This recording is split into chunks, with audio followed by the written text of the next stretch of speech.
ഭരിക്കും കോർപ്പറേഷനുകൾ. സംസ്ഥാനത്തെ 7 ജില്ലകൾ ഇന്ന് പോളിംഗ് ബൂത്തിലേക്ക് നീങ്ങിത്തുടങ്ങി. തിരുവനന്തപുരം, കൊല്ലം, കൊച്ചി എന്നീ 3 മുനിസിപ്പൽ കോർപ്പറേഷനിലേക്കാണ് ഇന്ന് പോളിംഗ് നടക്കുന്നത്. LDFും UDFും NDAയും ഒരുപോലെ പ്രതീക്ഷ വെച്ചു പുലർത്തുന്ന തിരുവനന്തപുരത്താണ് വാശിയേറിയ പോരാട്ടം നടക്കുന്നത്. ഇത്തവണ സംസ്ഥാനത്ത് BJP അധികാരം പിടിക്കുമെന്ന് നേരത്തെ പ്രഖ്യാപിച്ച മുനിസിപ്പാലിറ്റിയാണ് തിരുവനന്തപുരം. കഴിഞ്ഞ തവണ 2ാം സ്ഥാനത്തായിരുന്നു തിരുവനന്തപുരം കോർപ്പറേഷനിൽ BJP. ഇത്തവണ BJPക്ക് തിരുവനന്തപുരം കോർപ്പറേഷൻ ഭരണം അഭിമാന പോരാട്ടം കൂടിയാണ്.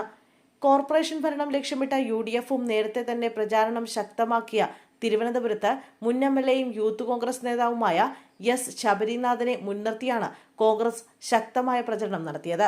തെരഞ്ഞെടുപ്പ് പ്രഖ്യാപിക്കുന്നതിന് മുമ്പ് തന്നെ സ്ഥാനാർത്ഥികളെ പ്രഖ്യാപിക്കാൻ കഴിഞ്ഞതോടെ കോൺഗ്രസ് വലിയ പ്രതീക്ഷ വെച്ചു പുലർത്തുന്ന കോർപ്പറേഷനാണ് തിരുവനന്തപുരം. നിലവിലുള്ള ഭരണകക്ഷി എന്ന നിലയിൽ CPMന് ഭരണ തുടർച്ചയുണ്ടാവുമെന്ന പ്രതീക്ഷയിലാണ് തെരഞ്ഞെടുപ്പ് പ്രവർത്തനങ്ങൾ നടന്നത്. പോരാട്ടം CPMും BJPയും തമ്മിലാണെന്നാണ് പൊതുവെയുള്ള വിലയിരുത്തൽ. കോൺഗ്രസ് ഇത്തവണ ഏറെ സാധ്യത വെച്ചു പുലർത്തുന്ന മുനിസിപ്പൽ കോർപ്പറേഷനാണ് കൊച്ചി. കഴിഞ്ഞ തവണ കപ്പിനും ചുണ്ടിനുമിടയിൽ കൈവിട്ടുപോയ നഗരസഭാ ഭരണം തിരികെ പിടിക്കാനുള്ള തീവ്ര ശ്രമത്തിലായിരുന്നു UDF.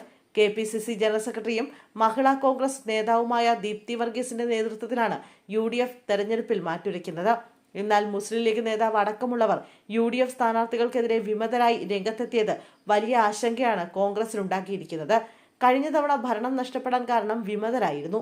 ലീഗ് നേതാവ് വിമതനായി മത്സരിച്ച് ജയിച്ചതും LDF ഭരണത്തിൽ ആരോഗ്യ സ്റ്റാൻഡിംഗ് കമ്മിറ്റി ചെയർമാനായി പ്രവർത്തിച്ചതും LDFന് ഭരണത്തിൽ തുടരാൻ വഴിയൊരുക്കിയിരുന്നു. ഇത്തവണ വിമതനായിരുന്ന KM അഷ്റഫ് UDF സ്ഥാനാർത്ഥിയായി മത്സരരംഗത്തുണ്ട്. BJP കോർപ്പറേഷനിൽ ശക്തമായ മത്സരം കാഴ്ചവെക്കുന്നുണ്ടെങ്കിലും മട്ടാഞ്ചേരിയിൽ ദീർഘകാലമായി BJPയുടെ കൗൺസിലറായിരുന്ന ശ്യാമള പ്രഭു പാർട്ടിയിൽ നിന്ന് രാജിവെച്ചത് BJPക്ക് കടുത്ത ക്ഷീണമാണ് ഉണ്ടാക്കിയത്. LDF തുടർച്ചയായി ഭരിക്കുന്ന കൊല്ലം കോർപ്പറേഷനിൽ ഇത്തവണ UDFും LDFും NDAയും ശക്തമായ പ്രചരണമാണ് കാഴ്ചവെച്ചത്. BJPയും ശക്തമായ സാന്നിധ്യമായി മാറിയിട്ടുണ്ട്. എന്നാൽ വലിയ അട്ടിമറിയൊന്നും ഇവിടെ ഉണ്ടാകുമെന്ന ആശങ്ക LDFനില്ല.